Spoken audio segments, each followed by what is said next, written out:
¿Qué tal, chicos? ¿Cómo están? Hola, hola, hola. ¿Qué tal? Muy bien, vamos a empezar esta mañana con el curso de filosofía. ¿Ok? Ayer estuvimos un poco con psicología. Vamos a ir admitiendo a los estudiantes. Entonces, confirmación visual y auditiva. ¿Se ve la diapositiva? Hola, Pablo, ¿qué Sí, tal? profesor. Maite. Sí se ve. Listo. Y se escucha bien entonces. Muy bien. Vamos a poner en pantalla completa.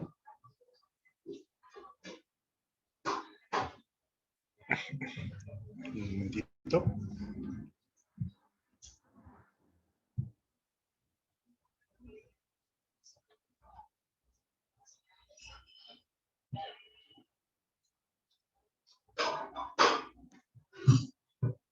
Ok. Listo.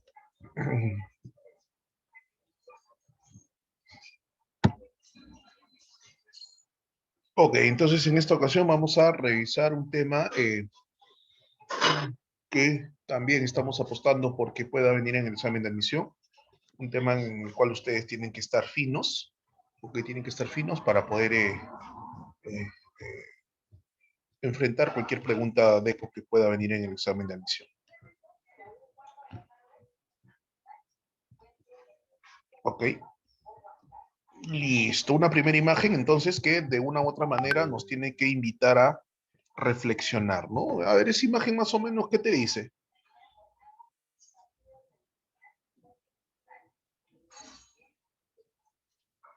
¿Qué te dice esa imagen?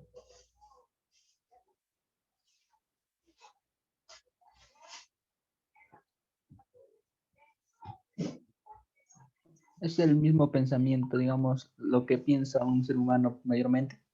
Más o menos, ajá, así es, claro, no hace referencia al pensamiento, ¿no? Y el pensamiento muchas veces está ligado a una palabra que en filosofía es bien recurrente, ¿no? Conocimiento. Así es, muy bien, Sandra, conocimiento, ¿no? Conocimiento. Entonces, ¿cómo se genera el conocimiento? ¿A qué le llamamos conocimiento? Lo podemos analizar desde el punto de vista psicológico, ¿no? Para hablar de pensamiento, de conocimiento, recuerda que dentro de los procesos psíquicos, lo mencionábamos ayer, ¿no? Dentro de las ramas de la psicología tenemos, dentro de la rama de la psicología general, tenemos la psicología de los procesos cognitivos y dentro de los procesos cognitivos tenemos la psicología del pensamiento, ¿no? Cómo se forma el pensamiento. Cuando hablamos de pensamiento hablamos de operaciones racionales, y la inducción, la deducción, el análisis, la síntesis, son operaciones racionales que nos ayudan a pensar, ¿no? Y el pensamiento es el reflejo de la realidad, ¿no? Es el reflejo de la realidad. Ahora lo vamos a enfocar desde el punto de vista filosófico, desde el punto de vista filosófico. Ya vamos a hablar cómo se enfoca el conocimiento, pero desde el punto de vista filosófico, ¿no? Eh, Vamos a admitir aquí los estudiantes que están entrando. Y como ya, bueno, ya me conocen, quien nos acompaña esta mañana es el docente Víctor Norri Delgado Farrañay y vamos a hablar de tipos de conocimiento. Esta mañana vamos a hablar de tipos de conocimiento. ¿Ok? Tipos de conocimiento. Entonces vamos a, de una u otra manera, entender cómo es en el conocimiento. Cuando se habla de conocimiento, ¿no? Cuando se habla de conocimiento, en filosofía esto tiene un nombre, ¿no? Es la nociología. La nociología, ¿no? Entonces, ¿cómo se produce el conocimiento?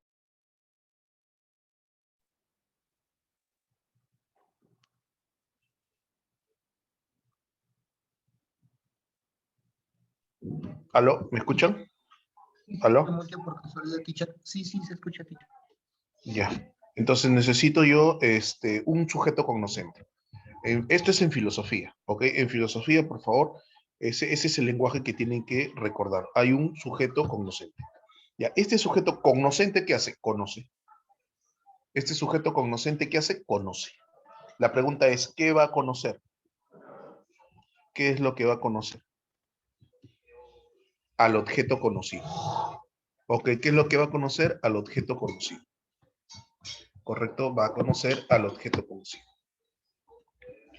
Pero, no, entonces, ¿a qué debo entender yo por objeto conocido? Todo aquello que se encuentra, pues, fuera de nosotros, ¿no? Fuera del sujeto. ¿Quién es el sujeto conocente? Nosotros, las personas, los sujetos que pueden conocer. Desde el punto de vista filosófico, quien es el único capaz de conocer es el ser humano, ¿correcto? ¿Qué implica el conocer? ¿Qué implica el conocer? Y según la filosofía, el conocer implica esa interacción que hay entre el sujeto conocente y el objeto conocido. En esa interacción, ¿qué es lo que va a ocurrir? Que al tener contacto el sujeto conocente con el objeto conocido, se va a formar una representación del objeto conocido a nivel mental. Se va a hacer una representación. Entonces, el conocimiento implica esa captura de la realidad, el objeto conocido es la realidad, esa representación que hace el sujeto conocente de la realidad. Pero esto tiene un nombre. ¿Cómo se le llama a esto? A esto se le llama aprehensión. ¿Correcto? A esto se le llama la aprehensión. La aprehensión entonces es la captura, es la asimilación, es la incorporación de las características del objeto conocido por el sujeto conocente. Ok, entendido, Ana Paola. Ah, ok. Mil disculpas. Pensé que tenía que hacerlo. Entendido, Ana Paola. Entonces, la aprehensión es esa captura, ok, de las características del objeto conocido. Entonces, una pregunta interesante es, ¿y qué es ese objeto conocido, profesor? ¿Alguno de ustedes tiene idea de lo que puede ser ese objeto conocido?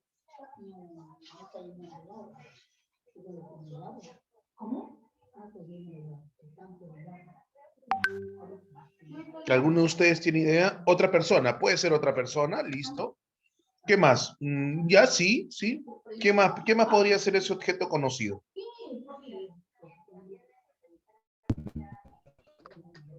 Un espejo, ¿ya? ¿Por qué no? Un animal, así es. Entonces sería todo aquello que nos rodea, profesor.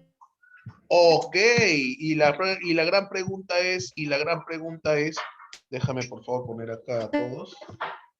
Y la gran pregunta, toda la materia, el internet, todo lo que nos rodea, ¿cierto? Entonces a eso le vamos a dar otro nombre. A ver, micrófono, por favor. Voy a silenciar.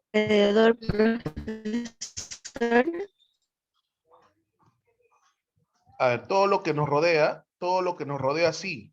Ok, todo lo que nos rodea, eso vendría a ser el objeto conocido. Pero mira, por favor, para tener una mayor amplitud de lo que es el objeto conocido, mira, acá tenemos la imagen anterior Todo de lo que nos rodea. Exacto. todo lo que nos rodea, ¿cierto? Pero también se le suele dar el nombre de ente, ¿ok? También se le suele dar nombre de ente. O sea, el objeto conocido es un ente, ¿ok? Pero este ente,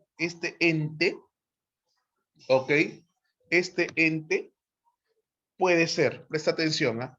Este ente puede ser de origen material, ¿ok? De origen material. Este ente puede ser de naturaleza material, ¿ok? Repito, este ente puede ser de naturaleza material. Entonces entenderemos que ese ente puede ser, por ejemplo, un animal, como bien lo colocaron ustedes, no puede ser un delfín, pero puede ser una roca, pero puede ser una silla, pero puede ser una pelota, pero puede ser un río. ¿Ok? Entonces eso es material. La gran pregunta es, ¿y solamente podemos conocer aquello que vemos, que tocamos? Te pregunto a ti, ¿solamente se puede conocer aquello que vemos y tocamos? Porque al delfín lo Aquello veo. que sentimos también, profesor. Ya, yo puedo sentir frío, pero eso también es de naturaleza material. Puedo sentir calor, ¿cierto? Claro que sí. Lo que imaginamos también. Ajá, lo que Profesor. imaginamos. Entonces, si hablamos de aquello que imaginamos, entonces eso tendría que ver algo con lo mental, ¿no? Con lo que produce la mente, ¿cierto? Entonces, ¿qué te parece esto de aquí? De naturaleza abstracta también. O sea, ese ente también puede ser de naturaleza abstracta. Pregunta, si es de naturaleza abstracta, ¿tiene presencia material? ¿Lo puedes ver, lo puedes tocar? No. No. Profe, un ejemplo de abstracta entonces. Ahí está. ¿Te familiarizas con eso?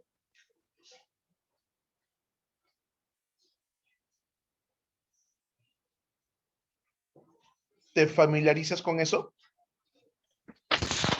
No. Es una fórmula, ¿no? Es Sí, profesor, binomio. Una fórmula Ajá. de álgebra. Productos notables, ¿cierto? A más b al cuadrado es igual al primero al cuadrado más el doble del primero por el segundo más el segundo al cuadrado. Listo, pero pregunta, ¿tú ves eso? ¿Eso se ve, se toca, se huele? No, profesor. Pero pregunta, Se aprende. ¿es real? ¿Pero Se es aprende. real? La pregunta ¿es real? Sí. Es real. Sí. Obviamente que es real. Es real, pero no se toca, no se huele. Es distinto al delfín, que sí lo puedo ver, lo puedo tocar, lo puedo leer. Profesor. Pero aquí no. Entonces, el ente, el objeto conocido puede ser de naturaleza abstracta. ¿Correcto? Puede ser de naturaleza abstracta. Y los números, las matemáticas son abstractas. El lenguaje es abstracto. El lenguaje es abstracto. Este es un lenguaje matemático. De tal manera que cuando a ti te mencionen que cuando se conoce, cuando te hablen del objeto conocido, el objeto conocido puede ser de distinta naturaleza. Puede ser de naturaleza material, ¿ok? Puede ser de naturaleza abstracta. Pregunta, ¿tendrá otra naturaleza? Sí, de naturaleza metafísica. Pregunta, señores, ¿alguna idea que tengan ustedes de lo que significa metafísica? ¿Qué significa metafísico?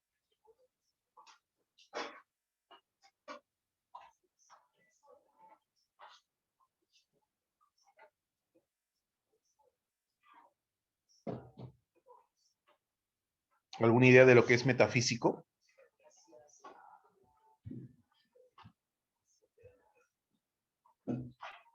Más allá de lo físico, excelente, muy bien. Metafísico es más allá Rama de de lo la físico. filosofía. También, obviamente, es una rama de la filosofía, la metafísica, pero la metafísica hace referencia a la esencia misma de las cosas. La esencia misma de las cosas. Y cuando hablamos de la esencia misma de las cosas, ¿ok? Cuando hablamos de la esencia misma de las cosas, es esencia o sustancia, ¿ok? Aquello que le da sentido a las cosas, ¿correcto? Y eso no es de naturaleza material. No es de naturaleza material. No es de naturaleza abstracta, porque lo abstracto es producto de la mente, no es producto de una serie de operaciones mentales, ¿correcto? Como en el caso de las matemáticas, como en el caso de los números, ¿correcto? Ajá. El ente, Patricia, el ente vendría a ser el inicio, el principio y la causa, eso es la metafísica, así es. El ente es el objeto conocido, Patricia. Entonces, voy a regresar a la diapositiva anterior para un poco responderte.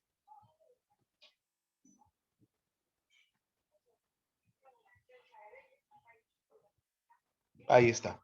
En esa diapositiva, por ejemplo, tengo, Patricia, al sujeto cognoscente y tengo al objeto conocido. ¿Ok? ¿En qué consiste el conocimiento? El conocimiento es cuando el sujeto cognoscente incorpora, aprehende,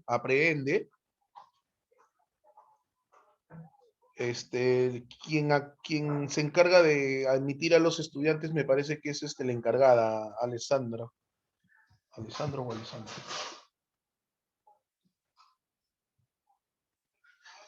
Alessandra.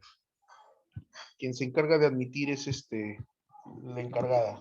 Me han dicho que por favor ellos se van a encargar de admitir. Entonces, ahorita voy, Yuriko, ahorita voy. Un poco para responderle a Patricia. Entonces, el sujeto conocente se encarga de aprehender. ¿Qué significa aprender? Incorporar las características del objeto conocido. ¿Ok? Incorporar las características del objeto conocido. ¿Ok? Esa incorporación mental de las características del objeto conocido es lo que conocemos como conocimiento. Entonces, nosotros ahorita estamos conversando, estamos desarrollando lo que se refiere a objeto conocido. Y cuando hablamos del objeto conocido, el otro nombre que se le da al objeto conocido es ente. ¿Ok? Entonces, el ente es aquello que puede ser conocido. El ente es aquello que puede ser conocido. Ese ente puede ser de naturaleza material, puede ser de naturaleza abstracta, como ya lo expliqué hace un momento, pero puede ser también de naturaleza metafísica. Y la metafísica es aquello que se conoce como la esencia misma de las cosas. Y como me piden un ejemplo de metafísica, para hablar de metafísica, pues vamos a recurrir a un filósofo que justamente desarrolló la teoría metafísica. Estamos hablando de Aristóteles, ¿correcto? Estamos hablando de Aristóteles.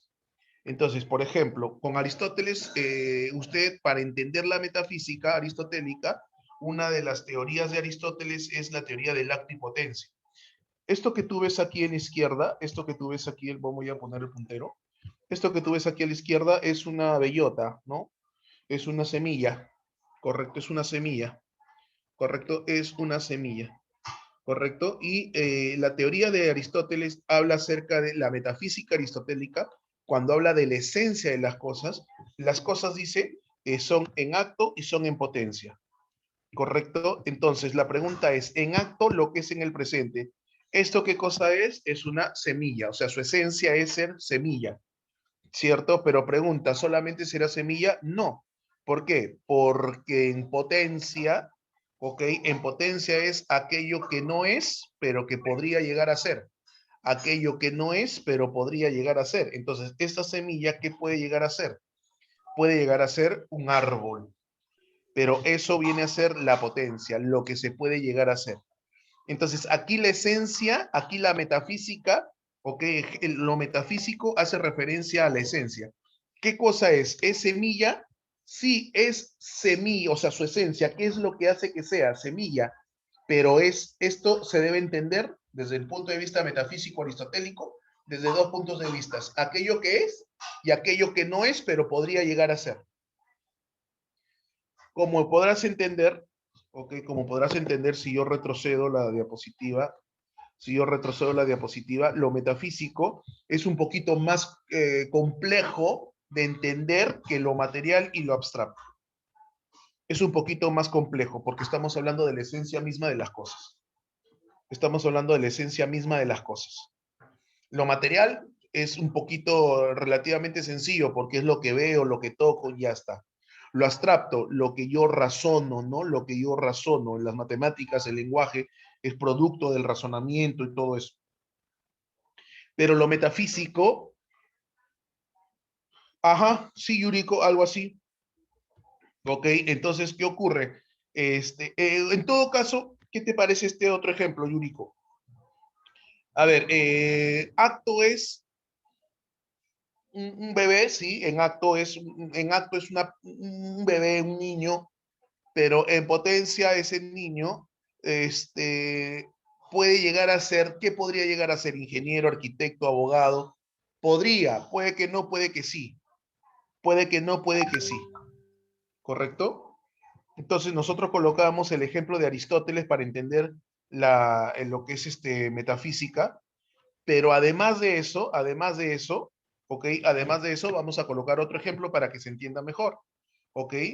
Para que se entienda mejor esto de acto y potencia y de esencia, ¿ok? Esto que está aquí es un extracto de la película Kung Fu Panda, pero quiero tocarlo para que entiendas lo que es metafísica. Ahí va. ¿Me confirma si hay audio, por favor? Sí, mira este árbol. ¿Se escucha? Sí se escucha. Sí se escucha. Listo, entonces presten atención. Sí se escucha, profesor. No puedo hacer que florezca cuando me place, ni hacer que dé frutos antes de temporada. Pero hay cosas que podemos controlar. Controlo cuando caiga la fruta. Y controlo... ¡Ya! ¿Dónde plantar la semilla? ¡Haya! Esa no es una ilusión, maestro. Ah, sí, pero no importa lo que hagas. Esa semilla se convertirá en un durazno. Podrás desear un manzano o un naranjo, pero tendrás un durazno. Pero un durazno no puede vencer a Tai Lung. Tal vez sí puede, si tú estás dispuesto a guiarlo, a nutrirlo, a creer en él. ¿Pero cómo? ¿Cómo? Necesito su ayuda. Ahí, por ejemplo, habla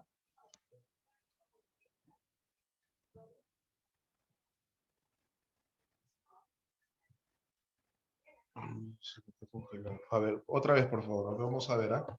Me explican, me dicen, por favor. Sí, mira este árbol, Shifu. No puedo hacer que florezca cuando me place, ni hacer que dé frutos antes de temporada. Pero hay cosas que podemos controlar.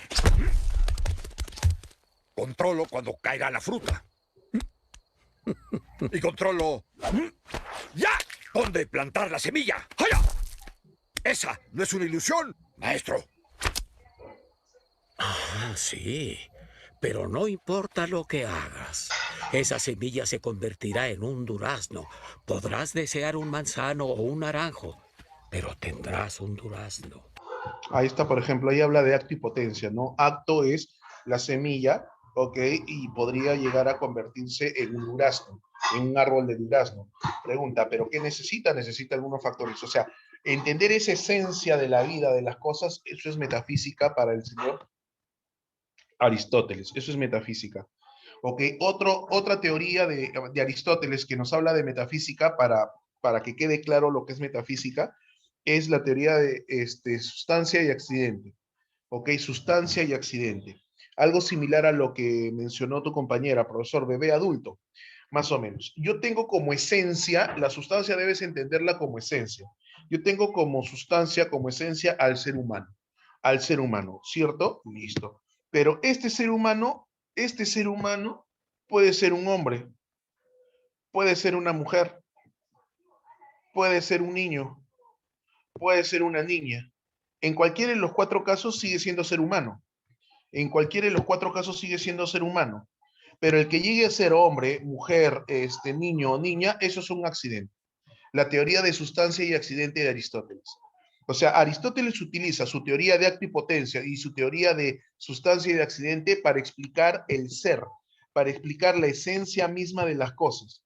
¿Ok? Para explicar la esencia misma de las cosas. Es decir, esta parte de acá, la metafísica, para estudiar la metafísica. ¿Ok? Entonces, cuando a mí me hablan del acto del conocimiento, me dice, para que se produzca el acto del conocimiento necesito al sujeto conocente y al objeto conocido. Ese objeto conocido, entonces la pregunta es, ¿y qué puede conocer el hombre? ¿Puede conocer aquello que sea de naturaleza material? Sí, lo que ve, lo que huele.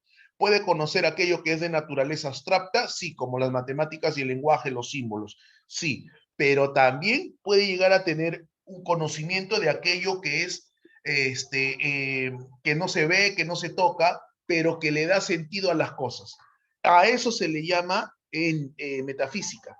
A eso se le llama metafísica. Y el señor Aristóteles nos pone, para explicar la metafísica, nos habla de acto y potencia y nos habla de sustancia y de accidente. Ahora, ¿es el único que habla de metafísica? No, no es el único que habla de metafísica, ¿no? ¿Ok? Porque hay otros filósofos que hablan acerca de esencia de las cosas. ¿No? En el caso de los existencialistas, por ejemplo, no sé, se me ocurre Kierkegaard, se me ocurre Sartre, ¿ok? Esos filósofos, lo metafísico es el ser, ¿correcto? El ser de las cosas. ¿Ok? Pregúntame, Parménides de Lea, por ejemplo, ¿no? Cuando habla del ser también, ¿no? El ser es la esencia misma de las cosas. Eso es metafísico, ¿ok? Eso es metafísico. ¿Me entendieron entonces lo que es el objeto conocido?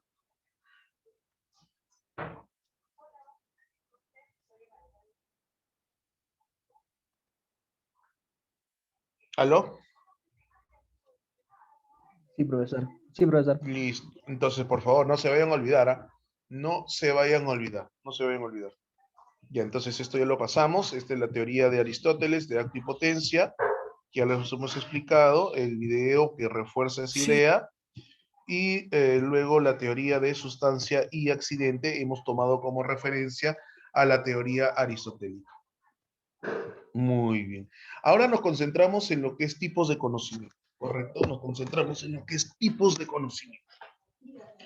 Ok, ¿cómo se clasifica el conocimiento? ¿Cómo se puede clasificar el conocimiento? Ok, en otra clase vamos a desarrollar las teorías del conocimiento, ¿no? Hoy vamos a hablar de los tipos del conocimiento. Ok, entonces, se suele clasificar el conocimiento en 4. Ok, se suele clasificar el conocimiento en 4. Tenemos nosotros el conocimiento según el objeto de estudio, según aquello que se estudia. Le puedes tomar screenshot, Pablo, Josué. Puedes hacer captura de pantalla, si gustas. No, si gustas, copias, no hay ningún problema.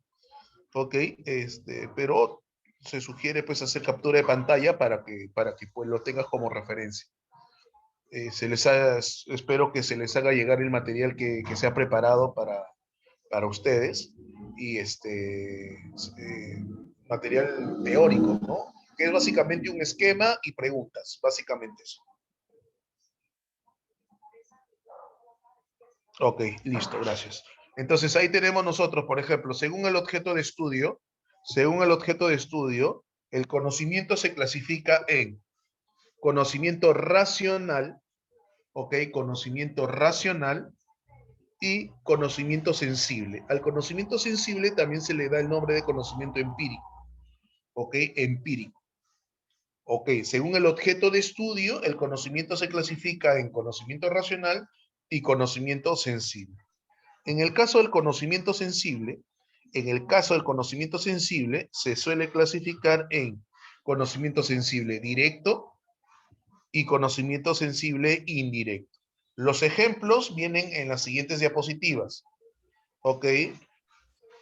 Solamente vamos a hacer referencia a este esquema en general.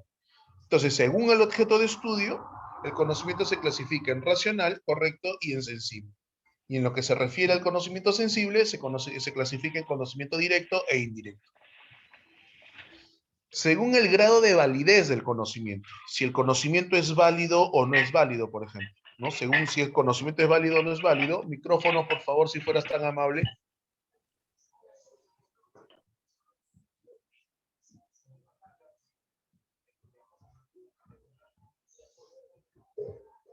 Según el grado de validez, el conocimiento se clasifica en a priori y en a posteriori. Ok. Validez hace referencia a si el conocimiento es adecuado, o sea, si es comprobado o no es comprobado. ¿Correcto? Si refleja o no refleja la realidad tal como es. A eso se refiere con el grado de validez. Recuerda que los ejemplos vienen después. ¿Ok? Según su obtención, es decir, cómo se obtiene el conocimiento, ¿ok? Cómo se obtiene el conocimiento, se clasifica en conocimiento intuitivo y en conocimiento discursivo. Conocimiento intuitivo y conocimiento discursivo. Y finalmente, según el nivel de dificultad, ¿ok? Según el nivel de dificultad se clasifica en vulgar, científico y filosófico. ¿Ok? Entonces, lo que usted tiene en pantalla son los distintos tipos de conocimiento clasificados según el objeto de estudio, el grado de validez, cómo se obtiene y qué tan el grado de dificultad de ese conocimiento. ¿Quedó claro? Entonces, a continuación, vamos a desarrollar ese esquema con los ejemplos respectivos para que usted lo pueda tener en claro. ¿Ok? Para que usted lo pueda tener en claro. No sé, a ver, se me acaba de ocurrir, por ejemplo, este caso sonado tan complicado acerca de las vacunas, ¿no? El reportaje que salió el fin de semana pasado acerca de las vacunas, su grado de efectividad y todo eso, ¿no? Llegar a ese nivel de conocimiento, no me refiero al reportaje, me refiero a las vacunas, ¿no? Me refiero a las vacunas, ¿cierto? Todo eso implica un proceso. Ahora, no es tan sencillo, o sea, llegar a desarrollar una vacuna a ese nivel no es tan sencillo, ¿cierto? Y la respuesta es prácticamente obvia. Eso implica un conocimiento científico, ¿cierto? Por la forma en que se desarrolla, ¿ok? Y porque entender y comprender, ¿no? Estos conceptos de eficacia, eficiencia, del porcentaje de eficacia, el porcentaje de eficiencia, eso implica un nivel de conocimiento que no cualquiera lo tiene. Con esto no estamos discriminando a nadie, pero no cualquiera tiene. Hemos escuchado, los que hemos escuchado noticias, hay muchas personas, científicos, que salen a hablar en la televisión y hay cosas, por ejemplo, que no entendemos. Profesor, sí hablan un poco complicado, pero ese conocimiento que tienen estas personas es un poco complejo, sí es un poco complejo. ¿Por qué, profesor? Porque requiere cierta preparación. Ese es un conocimiento científico, ¿no? Ese es el ejemplo que se me viene a la cabeza, ¿no? Pero vamos a empezar entonces. El primero, según el objeto de estudio. ¿Ok? Según el objeto de estudio. Prestamos atención. Y según el objeto de estudio, sabemos que tenemos el conocimiento racional y el conocimiento sensible, ¿cierto? Conocimiento racional. Entonces, ¿qué es lo que se estudia? Aquello que tenga que ver con el raciocinio, el pensamiento, lo abstracto. Y otra vez tenemos el ejemplo matemático, ¿no? Ok, eso es racional, eso es lógico. El objeto de estudio es de naturaleza pensante, racional, ¿correcto? Ese es su objeto de estudio. Profesor, ejemplos, la matemática, por ejemplo, la ciencia misma, por ejemplo, la lógica, por ejemplo, ¿ok? La lógica, por ejemplo, ¿ok? Ese es el pensamiento racional. Y en el caso del conocimiento racional, perdón, y en el caso del conocimiento sensible, ¿correcto? Este se divide, como has visto tú en el esquema anterior, se divide en directo e indirecto. ¿Correcto? Obviamente, el objeto de cuál es en el conocimiento sensible, su objeto de estudio, ¿qué naturaleza tiene? Material, lo puedo tocar, lo puedo ver, es sensible. ¿Cuál es el otro nombre que les dije del conocimiento sensible? ¿Cuál es el otro nombre que se le da al conocimiento sensible?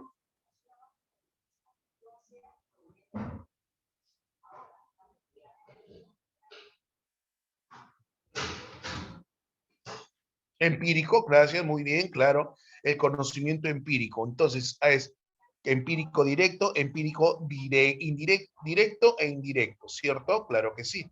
Ahora, ejemplo de directo. Ok, entonces, directo es que no hay intermediarios, pues, ¿no? Directo es que no hay intermediarios. Correcto, ejemplo, la pizarra es de color blanco. ¿No? La pizarra es de color blanco. Yo veo la pizarra, puede ser de color negro, puede ser de color verde, puede ser de color blanco, pero en este caso el ejemplo es ¿no? Conocimiento sensible y directo. El objeto de estudio es lo material, lo físico, ahí está. Entonces yo digo que la pizarra es blanca, es verde, es negra, el conocimiento es directo. Profe, ¿y el indirecto? Entonces, su nombre lo dice, o sea, no, el contacto con el objeto de estudio, ¿ok? El contacto con el objeto de estudio no es de manera directa, no es como la pizarra que la veo, o como el agua que para decir está fría o está caliente la toco. No. Entonces, profesor, ¿cuál sería el ejemplo de conocimiento sensible indirecto? ¿Por qué pongo la palabra examen abdominal? Ok, listo. Vamos a suponer que usted tiene una dolencia abdominal. Vamos a suponer que usted tiene una dolencia abdominal, le está doliendo el abdomen, la zona del abdomen, pero no sabe qué cosa es. Si se retuerce de dolor. Entonces su papá agarra y le dice, vamos al médico, no vamos a la clínica, al hospital, a la posta, vamos para que te puedan revisar y saber qué es lo que tienes. Llegan a la posta, llegan a la clínica, llegan al hospital y el médico le dice, a ver, vamos a ver dónde te duele. Ah, me duele acá en la parte del estómago, pero no sé qué es. No sabemos qué es. Entonces el médico te pide que por favor te acuestes en la camilla, ¿ok? Y el médico empieza a hacerte un examen abdominal, ¿ok? Empieza a hacerte un examen abdominal. Y comienza a palpar, a tocar, ¿cierto? Distintas partes de tu abdomen. ¿Ok? Y en eso el médico a la hora de palpar, él toca la zona donde está ubicada el apéndice. Toca la zona donde está ubicada el apéndice. Y una vez que toca esa zona, retira la mano, ¿ok? Y tú sientes un dolor indescriptible. ¡Au, au, ahí me duele, ahí me duele, ahí me duele! ¿cierto? Y en ese momento el médico dice, ok, me parece que tenemos que operar porque tienes el apéndice inflamado, probablemente puedas tener apendicitis, ¿ok? Y si no operamos puede convertirse en peritonitis, ¿correcto? Entonces hay que operar para extirparte el apéndice. La pregunta es, ¿el médico ha observado con sus ojos, ha tocado con sus manos de manera directa el apéndice para saber que está inflamada?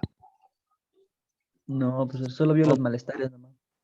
Claro, entonces a partir de, porque él ha palpado, ¿ah? O sea, él ha utilizado la parte sensible, sí, él ha palpado, él ha tocado, pero pregunta, ¿ha tenido contacto directo con el objeto de estudio? No, no ha tenido contacto directo con el objeto de estudio, pero entonces se infiere, ¿ok? Entonces, en el caso que en el ejemplo que yo estoy colocando, estamos hablando de los síntomas, los signos que manifiesta el paciente.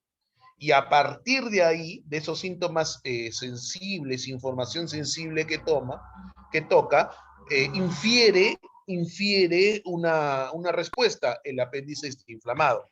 Pero él no lo ha visto de manera directa, no lo ha visto de manera directa. Entonces ahí estamos hablando de un conocimiento sensible indirecto. Es decir, el objeto de estudio que no se observa, no se toca de manera directa, se manifiesta a través de cierta sintomatología y a partir de ahí se saca una conclusión, sin la necesidad de tener un contacto directo con este objeto de estudio. Pregunta, ¿se ha entendido el conocimiento directo e indirecto?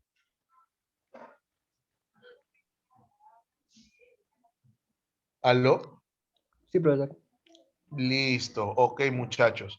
Ahora, la pregunta es, profesor, y habla algunos filósofos, algunas posturas filosóficas que se hayan concentrado en lo que es el conocimiento racional, el conocimiento empírico o sensible, sí. Por ejemplo, ¿no? En el siglo XVII, XVIII, ok, nosotros encontramos la figura de Renato Descartes. Ok, Renato Descartes es representante de una corriente filosófica llamada racionalismo, ¿no? Es el máximo representante de lo que se conoce como el racionalismo, ¿correcto? Y si yo regreso a la diapositiva, el racionalismo tiene que ver con lo lógico, lo racional, lo coherente, así es. Justamente Renato Descartes nos dice lo siguiente con respecto al racionalismo, ¿no?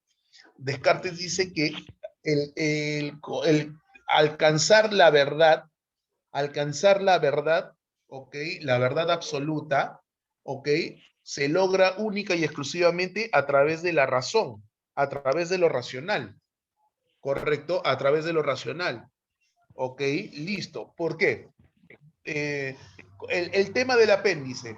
El médico toca y a ti te duele, me duele ahí, es apendicitis. Pregunta, ¿podríamos decir que eso es totalmente certero?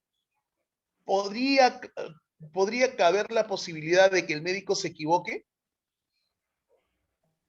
Sí. Claro, ¿cierto? Sí. Entonces no estamos llegando a una verdad absoluta. Descartes dice que la única forma de llegar a verdades, ¿cierto? Verdades reales, con lo que él llama las ideas innatas, es a través de la razón, no a través de lo sensible.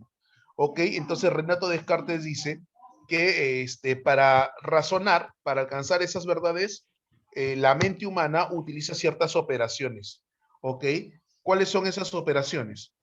La intuición, ¿no? La intuición, entonces lo racional trabaja en función a la intuición y en función a la deducción. En función a la intuición y a la deducción.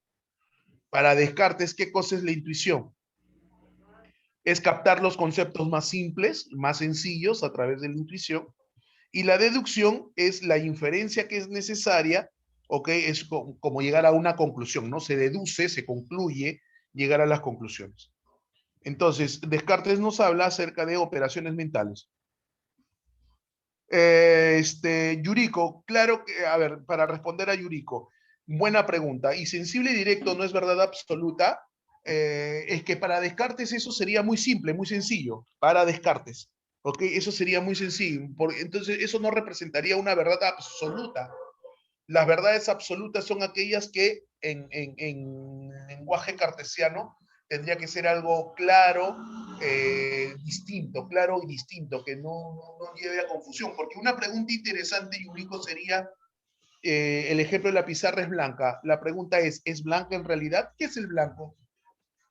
¿Es blanco en realidad? Tú sabes muy bien, Yuriko, de que hay distintas tonalidades de blanco. ¿Cuál es el blanco verdadero?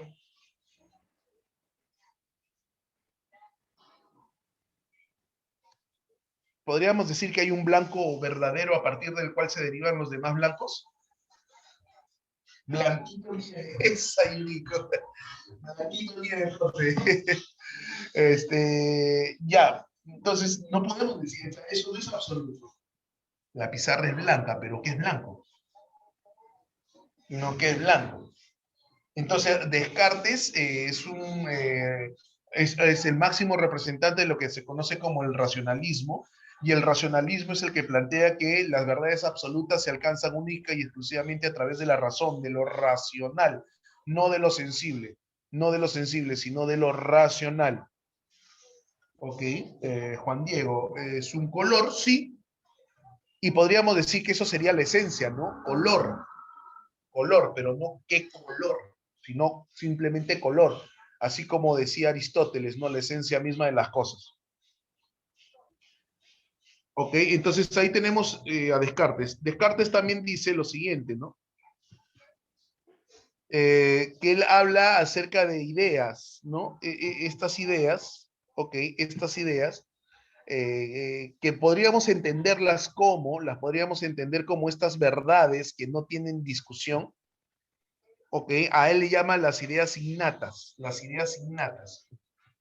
Ok, él dice que existen tres tipos de ideas innatas, ideas adventicias e ideas facticias. Correcto. De las tres, mira cómo se relacionan, ¿ah? De las tres, las ideas innatas son elaboradas por el entendimiento sin experiencia. Son elaboradas por la razón sin experiencia alguna. Por eso para él son verdades absolutas. Las facticias provienen de la imaginación, probablemente haga referencia a lo abstracto. Y las adventicias son las que provienen de los sentidos, los colores, el frío, el calor, pero ni las facticias ni las adventicias, para Descartes, son ideas puras, claras. Solamente las innatas, que son producto del entendimiento, más no de la experiencia, son verdades absolutas, porque son claras y distintas. ¿Qué implica que sean claras y distintas? Implica de que no pueden llevarte a confusión, no te confundan. Entonces, volvemos a lo que nos dice Yuriko. Yuriko nos dice, profesor, pero la pizarra blanca, y yo le preguntaba, ¿pero qué es blanco? ¿Podemos hablar de un blanco único, de un blanco absoluto? Puede haber blanquito nieve, pero puede haber blanco percudido, qué sé yo. Entonces hay matices, eso me confunde. Eso lo adquiero a través de los sentidos, dice Descartes. Ok, eso es adventicio.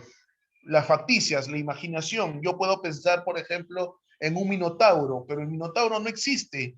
Ah, pero yo me lo imagino. He mezclado ideas de la realidad. Por ejemplo, un toro y un hombre. En mi mente los mezclo y se forma un minotauro.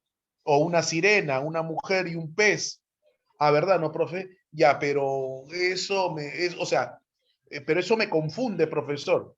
Lo único que no te puede llevar a confusión, según Descartes, es todo aquello que tiene que ver con lo racional. Lo racional es claro y distinto, no te confunde. Para Descartes, Dios, alma y mundo, para Descartes, Dios, alma y mundo, eso no te lleva a confusión. Cuando en algún momento del ciclo podamos tocar con mayor profundidad Descartes, pondremos ejemplos o explicaremos con mayor profundidad a qué se refiere con Dios, alma y mundo. Pero, volviendo a lo nuestro, que es el tema de el conocimiento racional, por ejemplo, a ver, siguiente micrófono, por favor. Micrófono, por favor, micrófono. Ven acá vengo. Micrófono.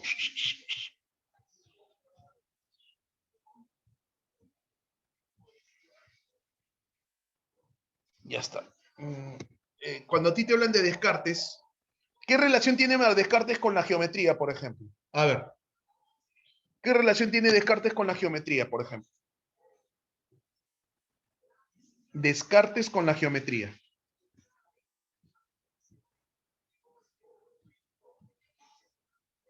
Así es, el plano cartesiano, ¿no? El eje de las abscisas y las ordenadas y las abscisas.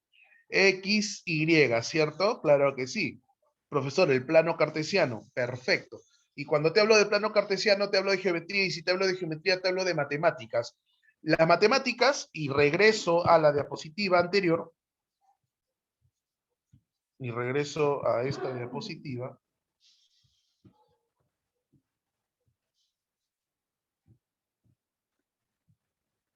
Aquí está, matemáticas, racional. Acá he puesto como ejemplo un binomio, pero he podido poner el plano cartesiano. Es matemáticas. Ya, eso no te confunde. Para Descartes las matemáticas son absolutamente racionales, entonces las matemáticas no te llevan a confusión. No te generan duda alguna. No te generan duda alguna. Si no son, lo racional es lo absoluto, es lo verdadero para Descartes. Para Descartes. Pregunta, ¿se ha entendido hasta acá? Sí, profe. Ok, muchas Sí, gracias. profesor. Listo. Ese es Descartes, esto ya lo explicamos.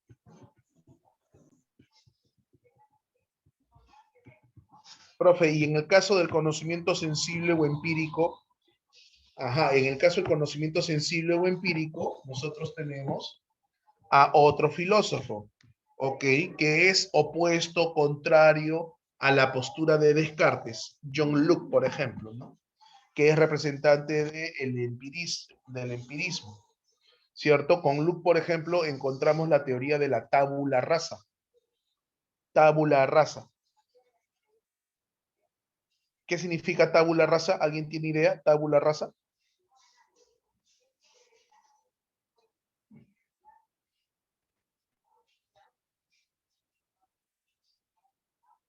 Tabla en blanco, pizarra en blanco.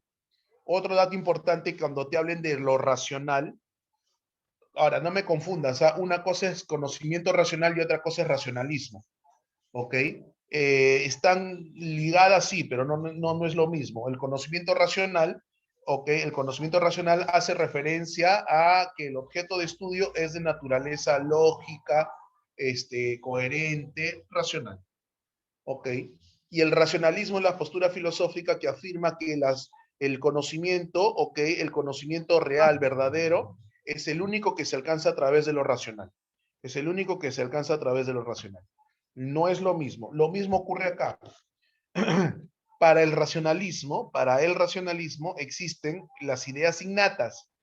Es decir, que existen, o sea, lo racional es lo que me permite alcanzar ideas innatas. ¿Qué significa ideas innatas? De que nacemos ya con ciertas ideas, no todas, ok, pero hay algunas ideas, las racionales, las lógicas, nacen con nosotros. Luke no está de acuerdo. Luke dice que todo tipo de idea, matemática, todo tipo de idea, ok, es producto de la experiencia. Por eso él habla de mente en blanco, pizarra en blanco. Es decir, que cuando la persona nace, el sujeto nace, su cabeza, su mente está totalmente en blanco, una pizarra limpia, pero que a través de los hechos cotidianos se va formando las ideas. ¿Ok? Él plantea la teoría de la tabula rasa y él nos dice lo siguiente, ¿no? Que el conocimiento se adquiere por experiencia. Entiéndase experiencia, repito, experiencia es el contacto, ok, con lo material. Para que sea conocimiento sensible, entonces hay contacto con lo material, ok. Pero en el caso de Luke nos dice, porque hay otros empiristas, ok, nos dice que existe la experiencia interna y la experiencia externa. La experiencia externa por la sensación, frío, calor, lo siento con los sentidos. O que blanco, negro, rosado, lo veo con los ojos, que también son sentidos. Entonces, eso es experiencia externa. Eso es experiencia externa. Y tengo la experiencia interna, que es por medio de la reflexión, pero a partir de la información sensorial captada por los sentidos. ¿Ok? A partir de la información sensorial captada por los sentidos. ¿Correcto? Entonces, así se forman las ideas, dice el señor John Locke. ¿Ok? Entonces, un punto de discrepancia entre el racionalismo y el empirismo es que el racionalismo plantea de que existen ideas innatas y el empirismo dice que no, que las ideas se forman. Correcto, que las ideas se forman. Entonces, vuelvo a repetir, muchachos, para pasar ya a la siguiente diapositiva. Ok, vuelvo a repetir, escúchame una cosita. Existe, por el objeto de estudio, tengo conocimiento racional y conocimiento sensible. ¿Qué postura nociológica defiende el hecho de que del conocimiento racional? El racionalismo. ¿Qué postura filosófica defiende el conocimiento sensible? El empirismo. Representante del racionalismo, Descartes. Representante del empirismo, John Locke. ¿Son los únicos representantes? No, hay más representantes, pero los hemos tomado como referencia para tratar de dilucidar, para tratar de ejemplificar, para tratar de dar luces al conocimiento racional y al conocimiento sensible o empírico. ¿Quedó claro?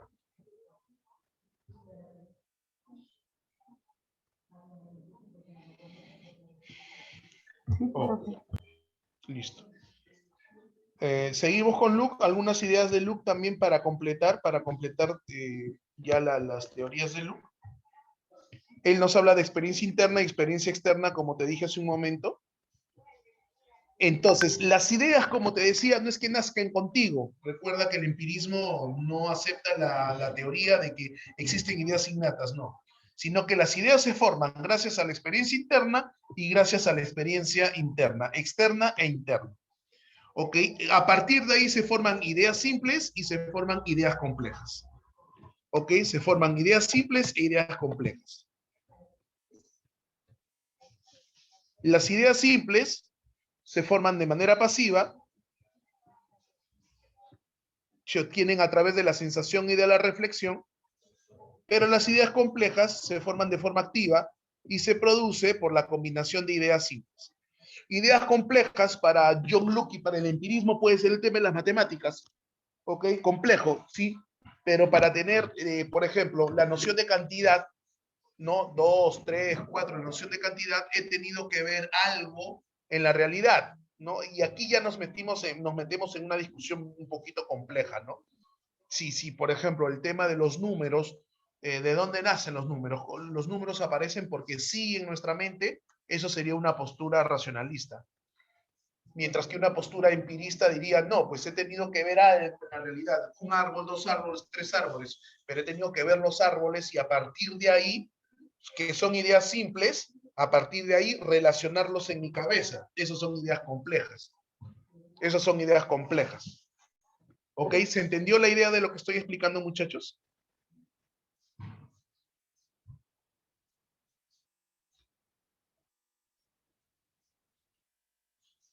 ¿Aló? Sí, profesor. Listo. Sí, Ok. Listo. Ahora, ¿cómo se forman las ideas complejas? Se combinan por modo, por sustancia, por relación. De eso vamos a profundizar cuando lleguemos a tocar un poquito más profundamente. Ahora, la otra clasificación es el conocimiento según el grado de validez. Según el grado de validez. ¿Es válido o no es válido el conocimiento? ¿Es válido o no es válido el conocimiento? Válido. ¿Es coherente o no es coherente? ¿Está contrastado o no está contrastado? Y aquí hay dos conceptos que tenemos que empezar a clarificar, que usted, estudiante, debe tener en claro, ¿no? Lo que es el conocimiento a priori y lo que es el conocimiento a posteriori. Una pregunta sencilla, ¿qué significa a priori? ¿Qué significa a posteriori?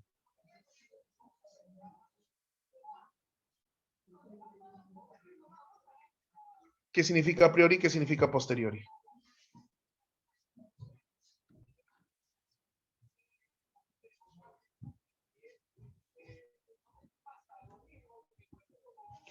¿Qué significa a priori? ¿Qué significa a posteriori? ¿Alguna idea? Muchachos, si no hay idea, simplemente me colocan ahí, me escriben, no tengo idea, profesor, sin ningún problema, aquí estamos para aprender. Ya, sí, a priori, antes de, muy bien, excelente, gracias, Marce. y a posteriori después de. ¿Ok? A priori antes de, a posteriori después de.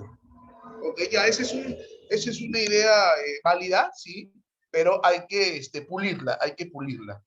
¿Ok? ¿Qué significa a priori? A priori significa que es válido por sí mismo.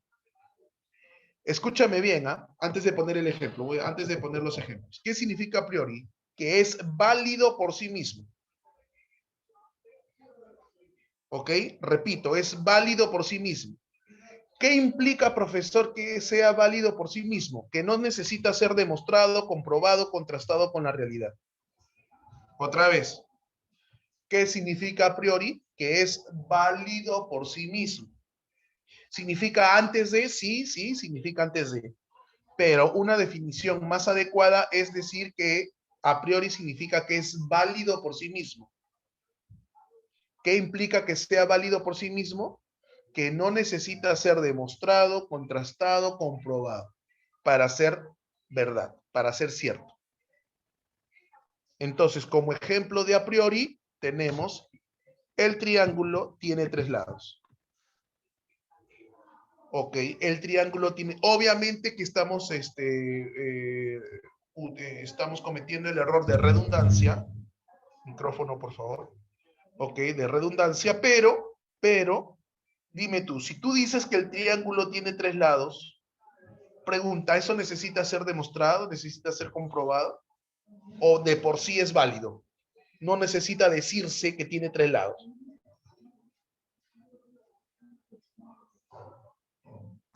A ver. Claro, de por sí es válido, ¿cierto? Claro que sí. De por sí es válido. O sea, yo no necesito, voy a ver si un triángulo realmente tiene 3 lados. No. Es válido por sí mismo.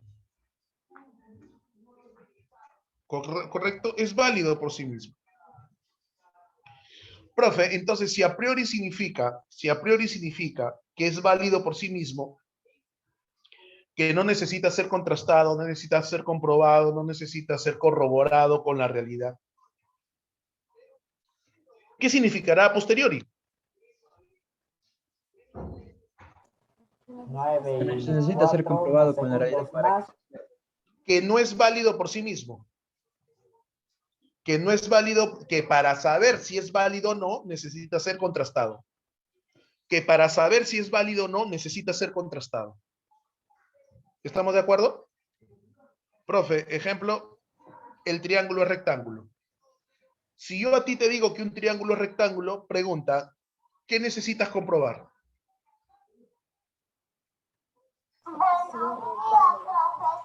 Sus ángulos.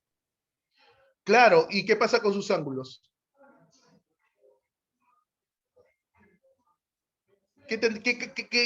¿Cuál sería la condición necesaria para que ese triángulo, para saber si realmente es rectángulo? Gracias Patricia, que debe tener un ángulo recto. Y cuando hablamos de un ángulo recto es un ángulo de 90 grados. O sea, yo ahorita te muestro en pantalla un triángulo, ¿cierto? Y te digo, este triángulo es rectángulo. Pero para que tú estés seguro de que sea rectángulo, mide sus ángulos. Mide sus ángulos. Y al medir los ángulos te das cuenta de que uno de ellos mide 90 grados, entonces tú dices, profe, sí es rectángulo. Pero ¿qué ha tenido que ocurrir? Has tenido que contrastarlo, has tenido que comprobarlo, ¿ok? Has tenido que corroborarlo con la realidad. Has tenido que corroborarlo con la realidad. Pregunta, chicos, ¿les quedó claro lo que es a priori y lo que es a posteriori? Sí, profesor. ¿Sí? Listo. Profe, ¿habrá algún filósofo que haya profundizado acerca de esto de a priori y a posteriori? Sí. ¿Quién, profesor? Immanuel Kant. Immanuel Kant. Immanuel Kant, ok, es representante de una postura que se conoce con el nombre de idealismo trascendental. Ok, se conoce con el nombre de idealismo trascendental. Y dentro de su teoría, de su enfoque, él habla de juicios, y, ok, de juicios y hace su clasificación de juicios de la siguiente manera. Ok, hace su clasificación de juicios de la siguiente manera. Escúchame bien. ¿Eh? Él dice que existen juicios analíticos y sintéticos. Juicios analíticos y juicios sintéticos. Un juicio analítico es aquel juicio, un juicio es una afirmación, ¿ya? Un juicio es una afirmación. Un juicio analítico es el juicio donde el predicado se encuentra inmerso en el sujeto.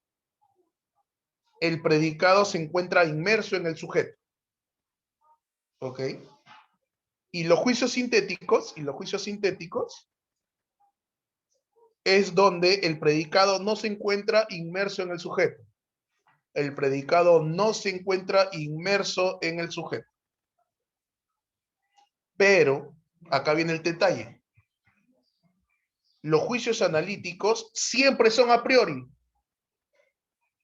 Los juicios analíticos siempre son a priori. ¿Te acuerdas el ejemplo de la diapositiva anterior? De a priori.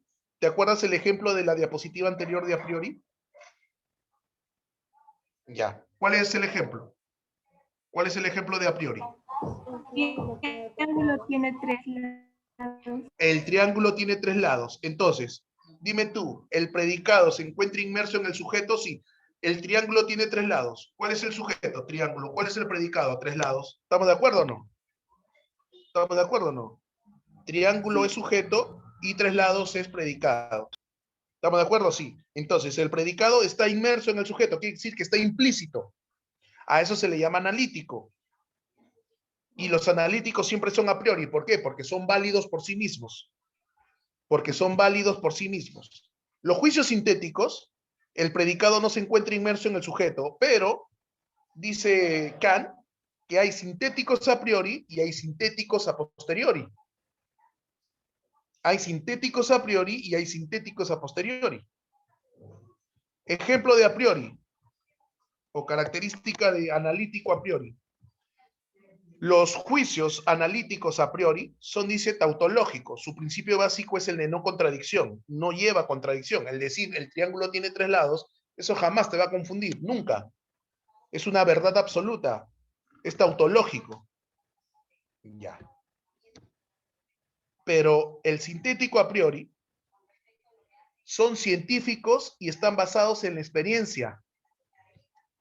Se caracterizan por ser universales y necesarios. Los sintéticos a priori. Los sintéticos a priori.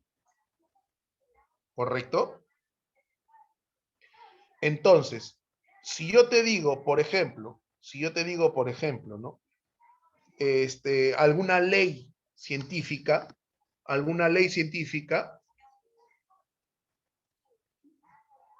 ok, si yo te hablo de una ley científica, no sé, pues la ley de la gravedad, ¿cierto? La fórmula de la teoría de la relatividad de Einstein, son a priori, pero son sintéticos. ¿Por qué? Porque el predicado ahí no se encuentra inmerso en el sujeto, porque han sido demostrados, han sido comprobados y están basados en la experiencia, pero son a priori. A las 9:50, a las 9:50, Yuriko. 9:50. Ok, y en el caso de las leyes científicas son universales y son necesarias. Uy, a ver, entonces, ¿quién me preguntó?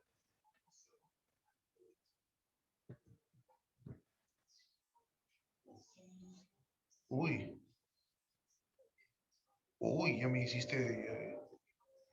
Ay. Ya me dio miedo, ya me dio miedo. Y los sintéticos a posteriori proceden de la experiencia, pero pueden admitir contradicción y son particulares. ¿Ok? Proceden de la experiencia, pero pueden admitir contradicción y son particulares. ¿Correcto? Según Kant, ¿ok? Según Kant, concéntrense por favor. Según Kant, acá me refiero exclusivamente a Kant, ¿ok? Los juicios que permiten el avance científico son los sintéticos a priori. Los juicios que permiten el avance de la ciencia, el avance del conocimiento, son los sintéticos a priori. Pero él es el que recurre a estos juicios a priori y a posteriori, o conocimiento a priori y conocimiento a posteriori. Entonces, hago una síntesis de esto. ¿Qué significa a priori? Significa que el conocimiento es válido por sí mismo. ¿Qué significa que es válido por sí mismo? Que no necesita ser contrastado con la realidad. No necesita ser corroborado, no necesita ser comprobado.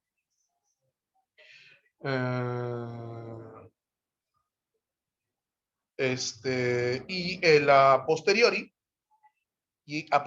significa, repito, a posteriori significa que el conocimiento no es válido por sí mismo. Para saber si es válido o no, necesita necesariamente de ser contrastado, corroborado, demostrado con la realidad.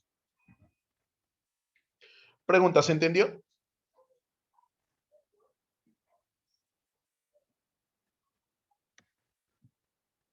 Listo.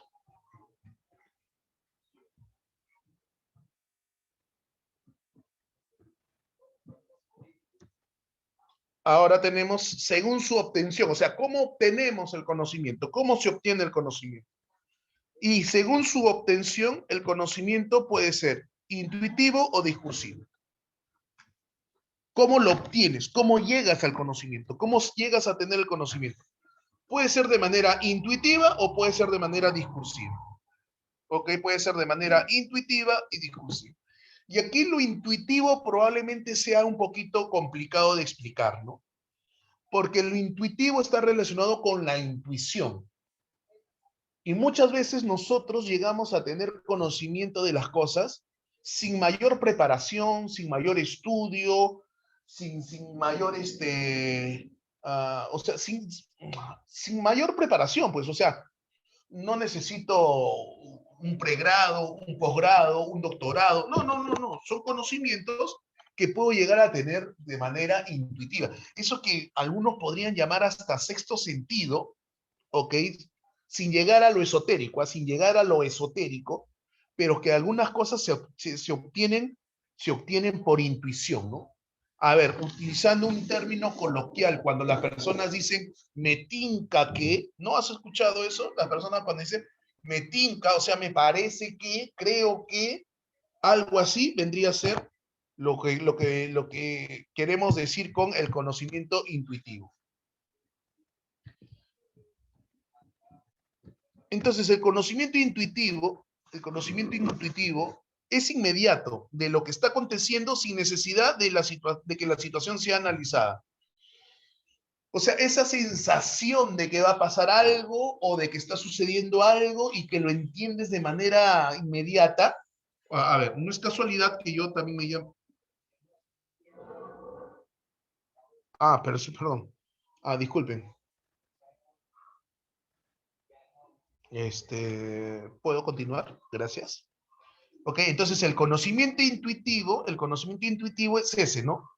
Y repito, tiene que ver con el tema de la intuición, ¿no? Como que sabes sin haber analizado la situación, ¿sabes? Es como, por ejemplo, cuando, por ejemplo, tú ves una persona y de repente la ves un poco acongojada, ¿no?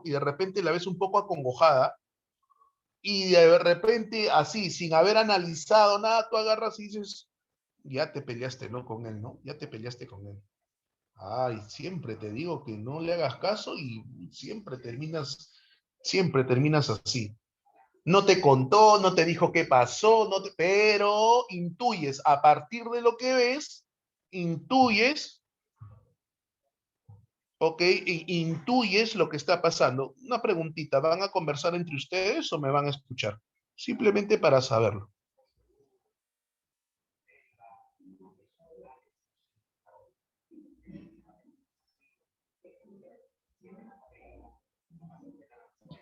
Estoy teniendo la clase, profesor. Puede continuar.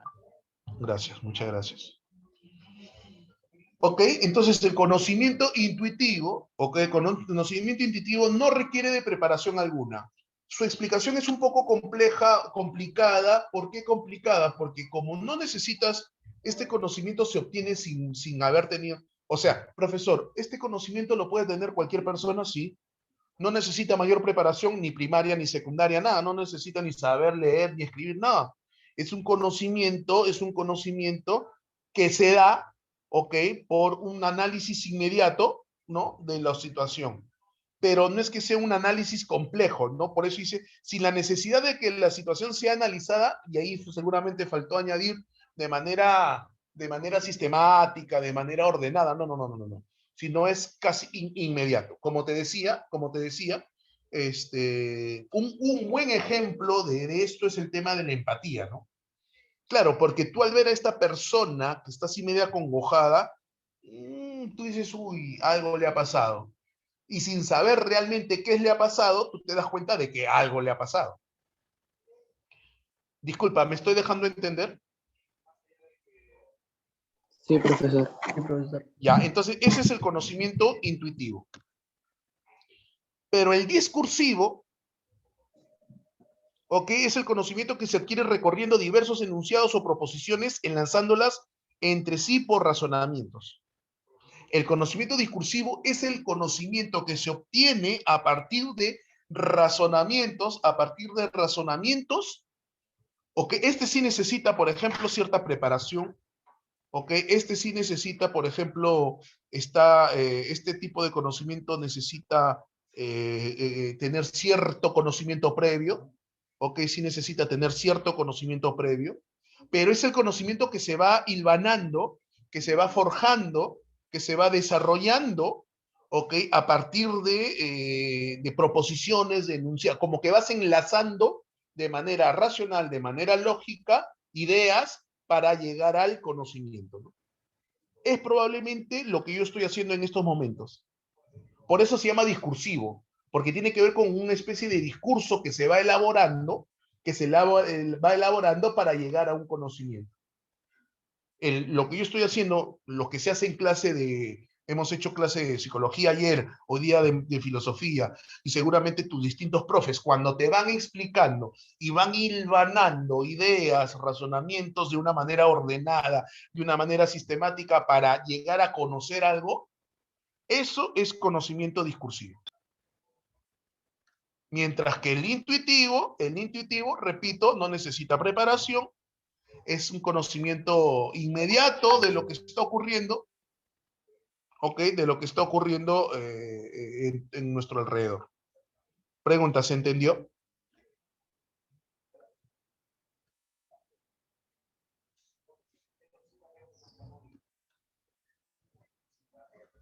Según su nivel de dificultad. ¿Ok? Según su nivel de dificultad. Y según su nivel de dificultad, tengo yo al conocimiento vulgar, tengo al conocimiento científico y tengo al conocimiento filosófico. ¿Ok? Tengo el conocimiento vulgar, tengo el conocimiento científico y tengo el conocimiento filosófico. Según su nivel de dificultad. Entonces entendamos y comprendamos de que este tipo de conocimiento se refiere a qué tan difícil es el conocimiento, qué tan complicado es el conocimiento. Y hace unos instantes, unos minutos atrás, te mencionaba el tema de las vacunas, y cómo tiene que ver con la ciencia y que a veces no es tan sencillo entender y comprender. Hay personas, por ejemplo, cuando empezó esto de la pandemia, muchachos, marzo del año pasado, abril, conversaba con un grupo de amigos y dentro de este grupo de amigos hay un amigo, un conocido, no es tan amigo mío, pero es un conocido mío, que es científico, médico científico, él vive en los Estados Unidos y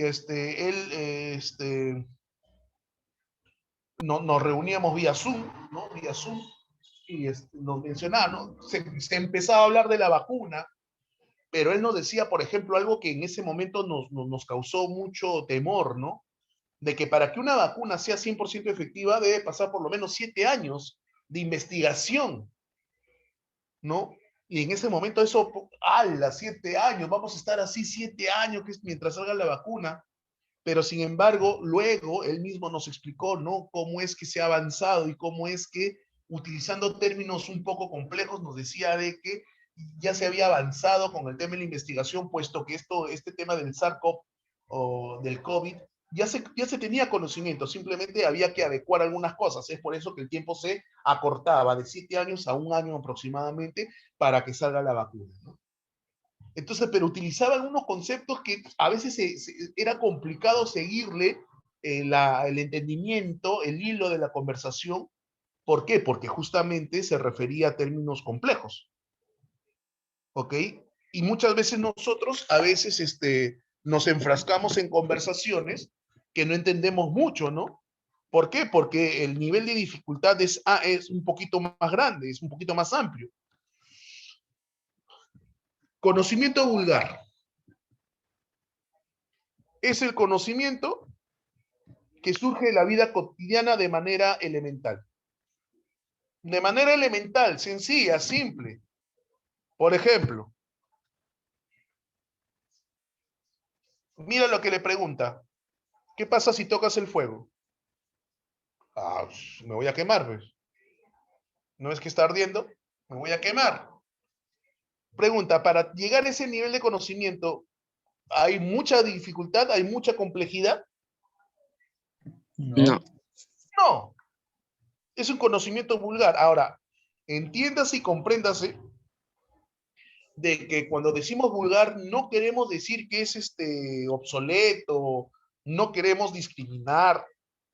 Al contrario, el conocimiento vulgar muchas veces es el punto de partida para futuros conocimientos complejos, ¿no? En la parte andina de nuestro país, en las zonas andinas de nuestro país, ok, por salir un poco de la capital, pero todavía, por ejemplo, se le da mucha importancia, relevancia a la figura del anciano, ¿no? A la figura del anciano. Se le ve con mucho respeto. Y este anciano tiene un conocimiento ciertamente vulgar, pero muy trascendental. ¿Por qué? Porque tienen conocimiento a partir de la experiencia, pero no es un conocimiento complejo, difícil, no, es ciertamente sencillo, pero trascendental, ¿no?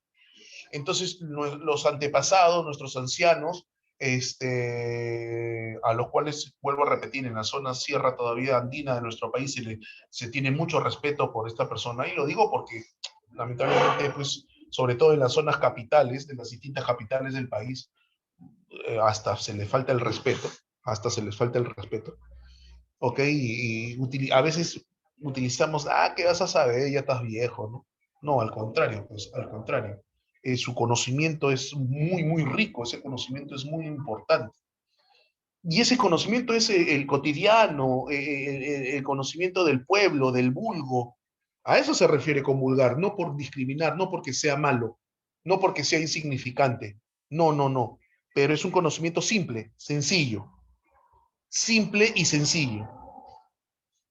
Ejemplo de conocimiento vulgar, aparte del que tenemos aquí, ejemplo de conocimiento vulgar, es el que, por ejemplo, y regresando al tema de la sierra, de provincias, y lo digo básicamente porque, bueno, muchas veces ha ocurrido, ¿no? Gente de la capital que visita la sierra, está paseando, ¿no? Estás paseando por Arequipa, estás paseando por Cusco, estás paseando.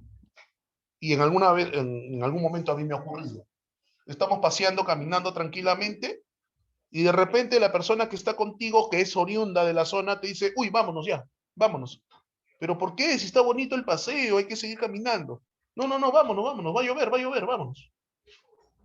¿Qué? ¿Va a llover? Y tú miras el cielo y está igualito, no pasa nada. Vámonos, yo sé lo que te digo, va a llover. Y a los minutos, ¡fum!, comienza a llover. La pregunta es, ¿cómo llegas a verlo? Esa persona ha realizado algún estudio científico para saber cuándo llueve, cuándo no llueve. No, es un conocimiento sencillo. Es un conocimiento sencillo. Intuitivo, podría ser intuitivo, sí, sí, sí, claro que sí, Marce. Claro, miró las nubes, pero a partir de ahí intuyó, ¿no? Pero ese intuir probablemente está ligado a este tema elemental, sencillo. Sí, claro, algunos saben hasta ya, eso tiene que ver como te digo, con el conocimiento vulgar.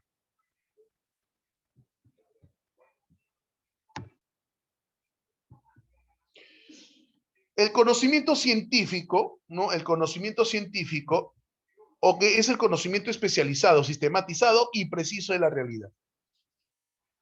Y acá sí hay una gran diferencia, pues, acá hay una gran diferencia.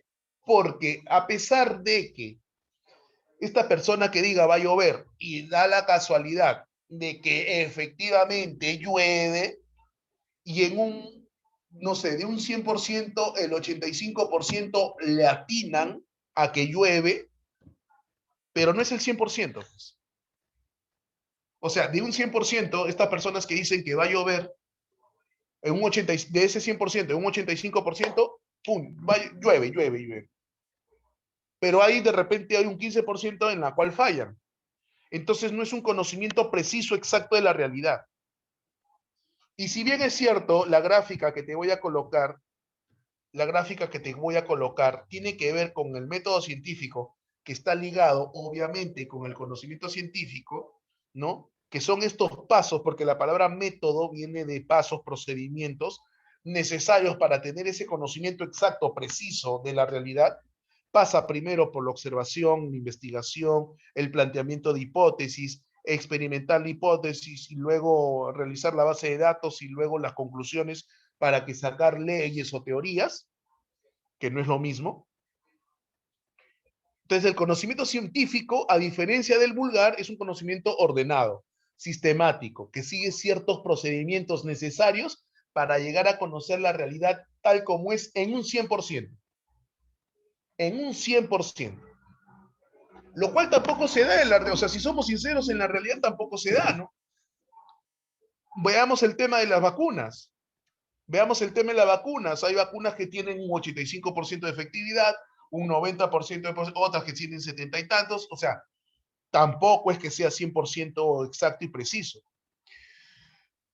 Otro detalle importante es que probablemente al ver el gráfico que te estoy mostrando y al utilizar la palabra conocimiento científico, estés pensando única y exclusivamente en ciencia como la física, como la química, como la biología. No, porque tenemos las ciencias sociales, la psicología, la economía, que también siguen pasos del método científico para llegar a tratar de entender. Ciertamente ahí es un poquito más complejo porque las variables no son fáciles de controlar.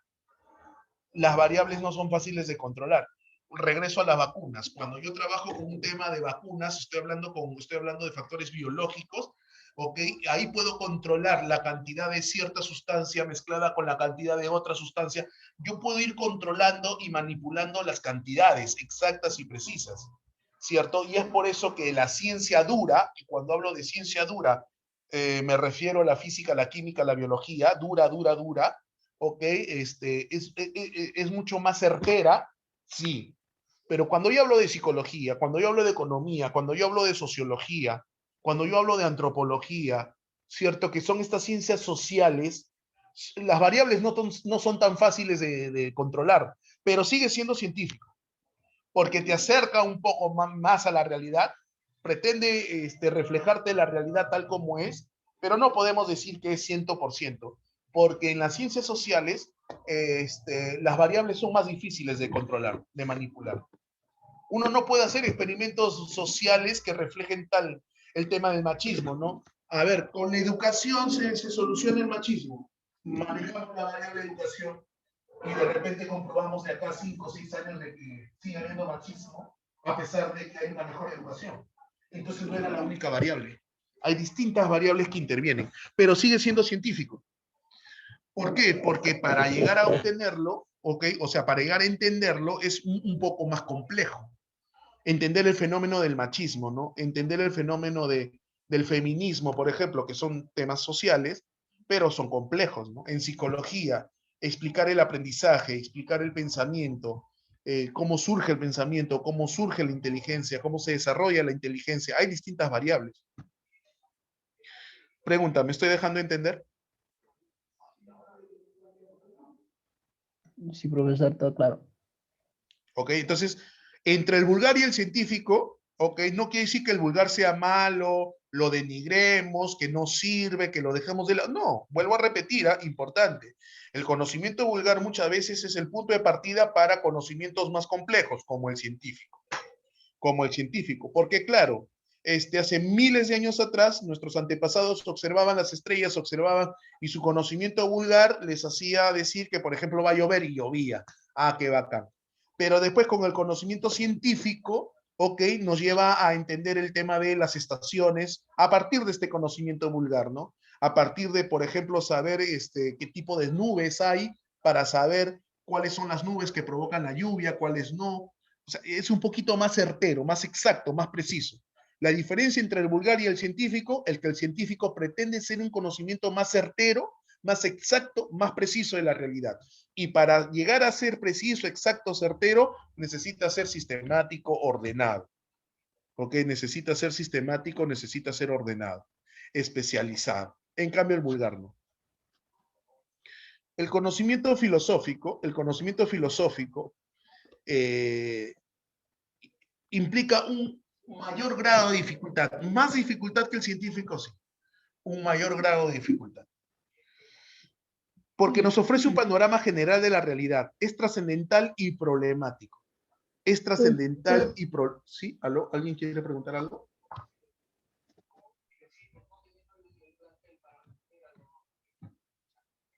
Es trascendental y problemático. Este conocimiento, ok, más que ser certero, exacto, preciso, lo que pretende es, ok, lo que pretende es darte un panorama general, como dice ahí, un mayor entendimiento de la realidad, ok, pero que sea significativo. Más que certero, más que preciso, significativo. Por eso dice trascendental. Aquí está. ¿Por qué escogí esa imagen? ¿Por qué me llama la atención esa imagen? Porque mira, esa persona recién está caminando, ese señor que está ahí recién está caminando. No. ¿Qué te dice de que no está caminando recién? ¿Qué parte de la imagen te dice de que no está caminando recién? Los pisones que dejan a su ¿Su paso. estación? Claro, ¿no te das cuenta de ese surco que da ahí? La huella que está dejando a su profesor está cerrado ahí, ¿no? Y pregunta, ¿acerca de qué probablemente esté pensando? Las nubecitas que salen de su cabeza, ¿qué te dicen?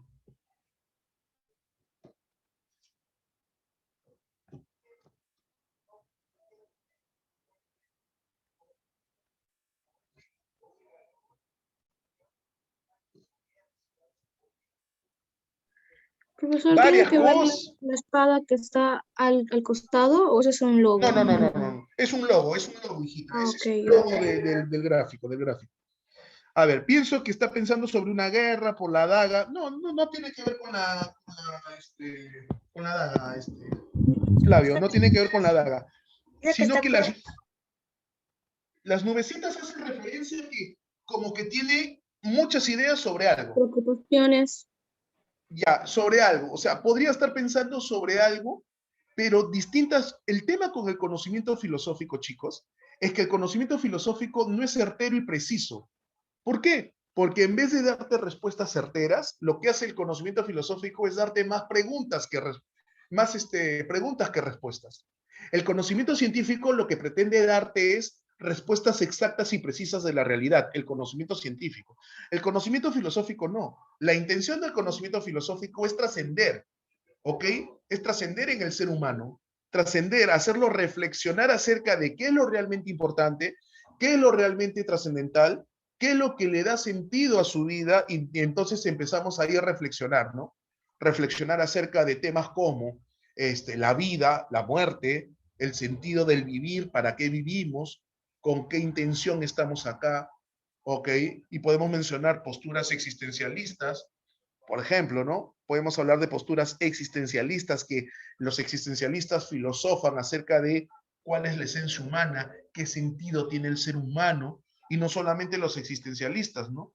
Por ejemplo, mencionamos el nombre de Nietzsche, cuando Nietzsche, por ejemplo, reflexiona acerca de que Nietzsche tiene una extrema confianza, fe en el hombre, en el humano, más no en seres divinos, ¿no? Entonces dice o sea, cuál es la esencia humana, en qué consiste el vivir humano. Y no solamente él, distintos filósofos, San Agustín, San Tomás. Entonces, por eso es que también las personas dicen, su filosofía me aburre. ¿Por qué? Porque no tengo respuestas correctas. O sea, no me da respuestas, pues yo quiero respuestas. Pero es que el conocimiento filosófico no pretende dar respuestas. El conocimiento filosófico pretende la reflexión, el cuestionamiento constante, pretende porque finalmente, si nos ponemos un poco filosóficos, finalmente, ¿qué somos? Somos seres pensantes. Entonces, ¿cuál es nuestra esencia? Pensar. Y al pensar reflexionamos, entonces reflexionemos acerca de distintas cosas. Siguiendo un poco el pensamiento filosófico, podríamos decir que hoy en día vivimos en una sociedad muy pragmática. Yo no sé si habrás escuchado ese concepto. Somos una sociedad muy pragmática. ¿Qué significa ser una sociedad pragmática? Que queremos respuestas rápidas inmediatamente a todos. Ok, queremos unas respuestas inmediatas, ¿no? La vacuna. Nos preguntamos por la vacuna, cuándo sale la vacuna, que esto, que el otro, pero no nos preguntamos, por ejemplo, muy pocos se ponen a reflexionar, ¿qué hemos aprendido de esta pandemia, de esta cuarentena? ¿Qué estamos aprendiendo de toda esta situación? Independientemente de que salga la vacuna o no, de que ya salió la cura o no salió la cura, ¿qué hemos aprendido? Ok, ¿estamos haciendo lo correcto? Con sorpresa vemos que salen noticias alarmantes acerca de bajos porcentajes de eficacia de la vacuna. Después nos dicen de que eso es falso. Y si fuese falso, ¿qué responsabilidad tiene esta persona o este medio de comunicación frente a información que brindan? ¿Somos personas correctas? ¿Somos personas éticas al hacer eso o no? A valorar nuestro tiempo. Ok, entonces, como dice Fernando también, gobernantes incompetentes. ¿Y por qué tenemos gobernantes incompetentes? O sea, ¿qué es lo que puede hacer para que un gobernante no tenga esta clase de ética, esta clase de moral? Ok, La entonces enseñanza. podría ser la educación, podría ser la enseñanza, la formación en valores, podría, pero a lo que voy es, repito, a lo que voy es que el conocimiento científico trasciende a lo inmediato, trasciende a lo certero, trasciende a lo preciso, sino lo que busca es ir más allá de, ¿ok? Más allá de tener respuestas simples, respuestas inmediatas.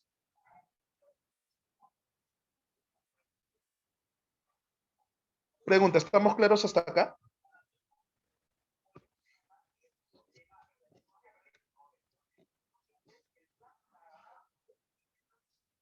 ¿Sí? Listo. Sí, profesor. Entonces, ¿les ha llegado el material?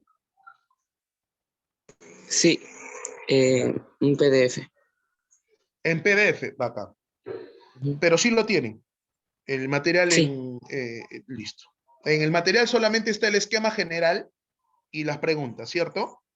Sí, hay un esquema y preguntas. Listo, ok. Entonces, permíteme un momento, por favor. Bueno, con eso la presentación en diapositiva. Ok. Permíteme, por favor.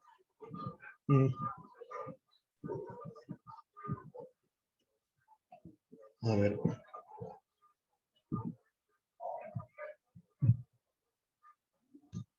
Lo que quiero es que revisen el material. Lo que quiero es que revisen el material y me respondan. Ahorita les digo qué preguntas quiero que me respondan. Ahorita les digo qué pregunta estoy abriendo mi material.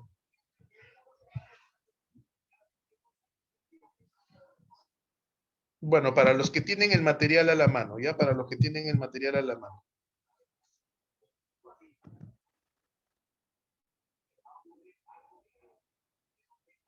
Esa por al lado de la alternativa, ¿para qué es? Entonces les han mandado ya con claves. La idea es que no esté claveado, pero bueno, si ya les han mandado las con claves, bueno, ya no hay nada que decir ahí.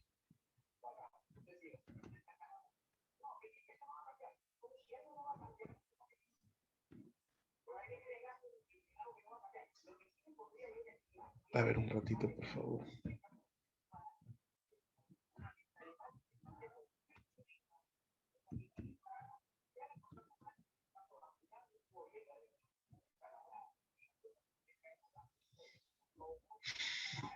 Bueno, si tienen alguna pregunta, por favor vayan haciéndola mientras yo estoy tratando de abrir el material.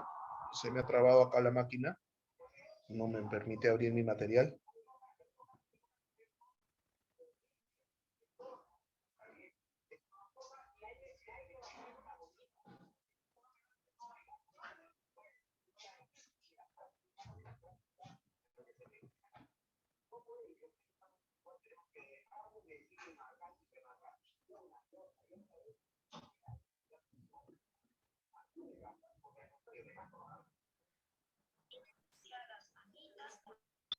Ah,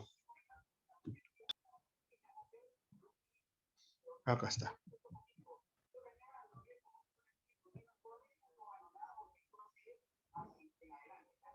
No, Estrella, depende de ti, ese material es para ti. A ver. En la pregunta 1, si la tienen, ya les han mandado con clave. Les han mandado con clave, pero vamos a reflexionar en la pregunta, ¿no? Mira, y las 5 primeras preguntas, ok, las 5 primeras preguntas son preguntas que se han elaborado pensando en preguntas de eco de examen de admisión. Ok, dice acá, los especialistas en salud mental recomiendan que para afrontar de manera adecuada la situación de confinamiento se está viviendo en la actualidad, es muy importante desarrollar la empatía como herramienta psicológica para poder entender el sentir de los demás. A partir de lo mencionado, ¿qué tipo de conocimiento implica el ser empático? Los que tienen el material, ¿están conmigo? ¿Están leyendo esa pregunta? Sí, profesor. Listo, hijita. Entonces, ahí la respuesta es intuitivo, porque como te decía, ¿no? No, eso no estoy compartiendo. Estoy trabajando con el material que ustedes tienen. El archivo ahorita, que mandaron. claro, ustedes lo deben tener en archivo. Yo no lo estoy compartiendo ahorita en pantalla. Lo estoy leyendo porque asumo de que ya ustedes lo tienen en su máquina o en su teléfono. No, claro, Yuriko, eso lo que tú dices es cierto, Yuriko, pero desde el punto de vista de conocimiento, porque acá la pregunta es, ¿qué tipo de conocimiento implica el ser empático? Y como te decía, el ser empático implica ponerse en el lugar de la otra persona, entenderla, comprenderla, sin ni siquiera saber qué es lo que le está pasando a esa persona.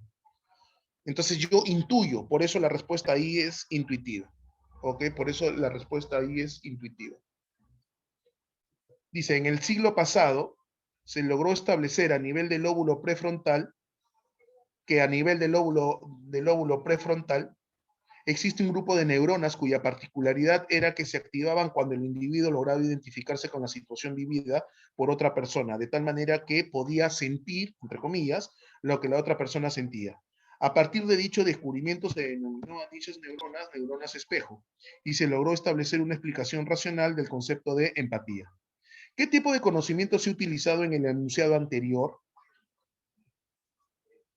¿Ok? ¿Qué tipo de conocimiento se ha utilizado en el enunciado anterior? Dice. Esa es la pregunta, ¿no? Mira, lo que hace es explicarte, darte toda una lógica de cómo se llegó a establecer de manera coherente el concepto de empatía a partir de las neuronas. ¿Ok? A partir del estudio que se hizo de estas neuronas, que dicho sea de paso, sí es real, existen las neuronas espejo, han sido estudiadas, y estas neuronas espejo son las que permiten que la persona se ponga en el lugar de otra persona. Eso es empatía. Pero la pregunta del ejercicio 2 dice, ¿qué tipo de conocimiento se ha utilizado en el enunciado? Y el enunciado te ha hecho un recorrido lógico, racional, para explicarte lo que son las neuronas espejo y lo que es la empatía. Por lo tanto, es discursivo. Gracias, Camila. Por lo tanto, es discursivo. La tercera pregunta dice, el origen del pensamiento filosófico está ligado al pensamiento mágico y mítico religioso. Formas de pensamiento que están caracterizadas por recurrir a entes fantásticos para explicar aquello que puede llegar a asombrarnos. Sin embargo, también se caracteriza porque en los albores de la humanidad algunos de estos primeros hombres observaban No sistemáticamente, por supuesto, los fenómenos naturales. Y a partir de ahí, por ejemplo, se llegaba a establecer cuándo las nubes estaban muy cargadas y de qué color, y de color oscuro era porque iba a llover inmediatamente. Dicha forma de conocimiento puede ser calificado como, ok, y eso lo hemos explicado en clase, como conocimiento vulgar. Por eso la clave es vulgar. Ahora, escúchame una cosita, porque ya nos tenemos que ir, ¿no? Ya estamos llegando a término. La pregunta, la reflexión es esta. Si tú te das cuenta de las preguntas, si es que tienes una buena base teórica, no tiene por qué ser complicado. Profesor, ya sé de qué me están hablando. Porque tienes una base teórica, has escuchado la clase atentamente, ¿ok? Y si bien es cierto, las preguntas de ECO suelen estar basadas en un texto, en un contexto, te ponen la pregunta contextualizada, ¿ok? No le tienes por qué tener miedo, no le tienes por qué tener mucha tirria a las preguntas de ECO. Tranquilo, léelo, analízalo. Obviamente confía en tu conocimiento teórico siempre y cuando hayas desarrollado una buena teoría. ¿Ok? Una buena teoría. Por lo tanto, es importante el tema de prestar atención en clase, participar. Yo saludo bastante, y esto es un poco raro en el tema virtual, ¿ah? Ustedes realmente recién nos hemos visto desde la semana, bueno, nos conectamos, visto o no, desde la semana pasada, esta sería nuestra segunda semana trabajando, y participan, muchos de ustedes participan bastante, y eso es bueno. Eso es bueno, porque eso va a desarrollar en ti, muchas competencias que te van a ser útiles en tu época o en tu etapa universitaria. Pero también porque eso implica de que el alumno está comprometido, está tratando de entender, está tratando de acceder, ¿no?, al conocimiento adecuado. Entonces, ahí está el material, ya se les ha compartido. Bueno, la disculpa es del caso en el sentido de que no tendría por qué estar claveado, porque obviamente tenían que ustedes que practicar. Pero ya, pues vamos a conversar, hay algunas cosas que ir afinando para darles no solamente buen servicio, sino un excelente servicio a ustedes, que es lo que nosotros queremos, ¿no? Que es lo que nosotros queremos. Muy bien, señores, nos quedamos por el día de hoy aquí y nos estamos encontrando la próxima semana nuevamente con psicología y con filosofía. ¿Alguna consulta, muchachos?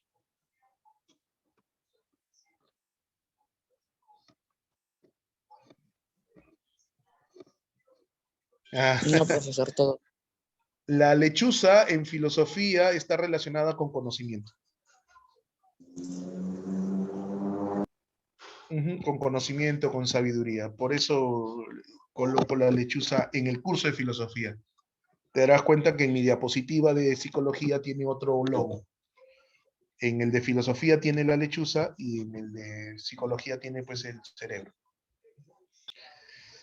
Pero me da gusto que prestes atención a los detalles. Me da gusto por eso.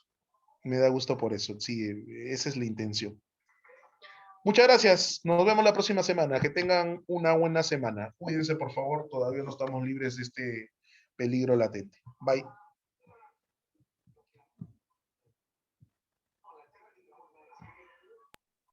Hasta la próxima clase, profesor. Cuídese. Ok, gracias. Luego, profesor. Chao, chao.